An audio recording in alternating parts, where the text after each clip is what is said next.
Düz bir il bundan əvvəl Azərbaycan və Ermənistan hökumətlərinin birbaşa, yəni vasitəçisiz apardığı danışıqlar nəticəsində Qazax rayonunun Ermənistanın işğalı altında olan 4 kəndi Bağanisarım, Xeyrımlı, Qızılhacılı və Aşağı Əskipara kəndləri Azərbaycana təhvil verildi. Bugün biz Qazaxın Aşağı Əskipara kəndindəyik, hansı ki 30 ildən artıq bir müddətdə bu kənddə işğal altında qaldı. Aşağı Əskipara kəndinə elə Əskipara sakini Faiq dayı ilə gəlmişik. Faiq dayı, salam, hər vaxtınız xeyir. Salam aleyküm, xoş gəlibsiniz. Siz də gəldiniz öz vətəninizə, yerinizə, yurdunuza. Uzun illər siz də məcburi köçkün həyatı yaşadınız, gəldiniz. Nə mənzərə ilə rastlaşdınız? Gəldik qəbirstanlığımıza. Qəbirstanlığı erməni daşnaqları dağıdıb.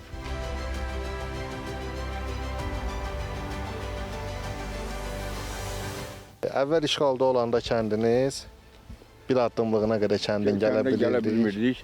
Gəlirik kəndin yuxarı Qusrayırım tərəfə, dağlara. Oradan kəndə baxıb, köksümüzü ötürüb dala qaydırdıq. Bax, bu ev bizim evdir. O yuxarıdakı? Yuxarıki bizim evdir. Bu qonşu Ziyadın dayının evidir. Bu Sehran arvası var, onun evidir.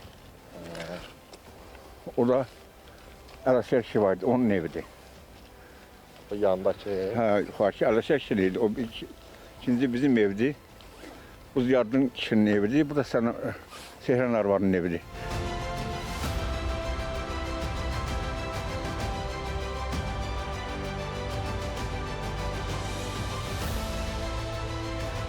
Ermənilər Qarabağda olduğu kimi Qazaxın işğalda olan kəndlərində də öz dağıdıcı, vandal xislətlərini göstərdilər.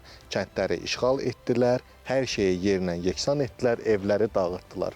Onların bu vandallığından geriyə qalan isə sadəcə dağılmış, viran qalmış evlərdir. Təbii ki, buradakı evlər də azad olunan digər ərazilərimizdə olduğu kimi, yəni Qarabağda olduğu kimi bərpa ediləcək və bu yerlərin sakinləri də öz əzəli dədə-baba torpaqlarına birdəfəlik geri dönəcəklər. Kənddən əsər-rəhmət yoxdur. Evlərin çoxu tanınmır. Baxırsan, kəndi ağac basıb, moruqlar basıb. Hərlənmək mümkündür. Hər yer minalanıbdır. Hər yer minadır. Amma inşallah Faiq dayı tezliklə bu kəndlərdə bərpa olunacaq, evləriniz tikiləcək yenidən və birdəfəlik yurt həsrətinizə də sizin son qoyulacaq.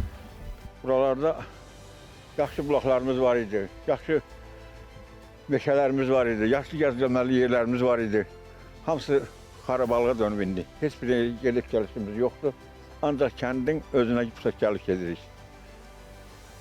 Həm də bu kəndlərin alınması Azərbaycanın diplomatiyasının növbəti uğurudur. Kəndlər bir güllə atılmadan, həm də vasitəçi olmadan Ermənistan hökuməti ilə birbaşa danışıqların nəticəsində geri alındı. Yəni Ermənistan bu kəndləri təhvil verdi. O da Ermənistanın öz xoşundan vermədi. Bizim milli ordunun gücünü hiss edərək ona görə silahsız, güllə atılmadan kəndlər məcbur oldular, verdilər. Bizim milli ordudan çəkinərək, qorxaraq onların qorxusundan bu kəndi bizə verdilər.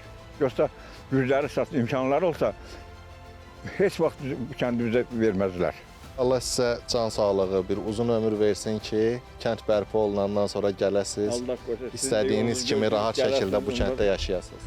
Çox sağ olun, canınız sağ olsun, gün o gün olsun, kənd tikilsin, abadlaşsın. Siz də gəlib yenidən çəkəsiniz.